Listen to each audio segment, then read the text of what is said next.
Wisdom paradox ये एक interesting concept है। इसका मतलब होता है कि जितना ज़्यादा ज्ञान या फिर जितना ज़्यादा इल्म आपके पास आएगा, उतना आपको इस बात का एहसास होगा कि आपको इल्म कम था या फिर आपको ज्ञान कम था। अल्बर्ट आइंस्टाइन का एक कोट है कि the more I know the more I realise that how much I don't no.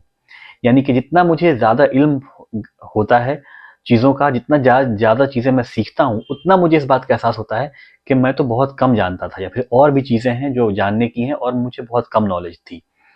तो विजडम पैराडॉक्स में ये होता है कि जब आप किसी चीज़ को सीखते हैं तो उससे जुड़ी हुई और भी चीज़ें और भी आती जाती हैं और फिर आपको इस बात का एहसास होता है कि और भी इससे जुड़ी हुई इल्म की चीज़ें थी जो आपको, जिसका पता आपको नहीं था। तो ये होता है विजडम पैराडॉक्स कि जितना ज़्यादा आप चीज़ों को सीखेंगे, उतना आपको इस बात का एहसास होगा कि आप बहुत सी चीज़ें नहीं जानते थे, जो कि और भी जाननी ज़रूरी हैं और भी चीज़ें हैं दुनिया में जो कि जिसके बारे में आपको नॉलेज या फिर इल्म लेना पड़ेगा। तो इसे कहते हैं विजडम पैराडॉक्स। जितना ज़्यादा आप चीज़ों के बारे में जानेंगे या फिर उसके बारे में सीखेंगे, उतना आपको एहसास होगा कि आपको अभी कम नॉलेज है, आपको इस बारे में और जानना है। तो इससे हमें ये सीख मिलनी चाहिए कि दुनिया में एक से एक नई नई चीज़ें हैं जिसको हमें सीखना चाहिए, ट्राई करना चाहिए। और ये विजडम पैराडॉक्स हमें इंस्पायर करता है कि हम, दुनिया बहुत बड़ी है और इल्म भरा पड़ा है और एक के बाद एक इल्म हमें हासिल करते रहना चाहिए।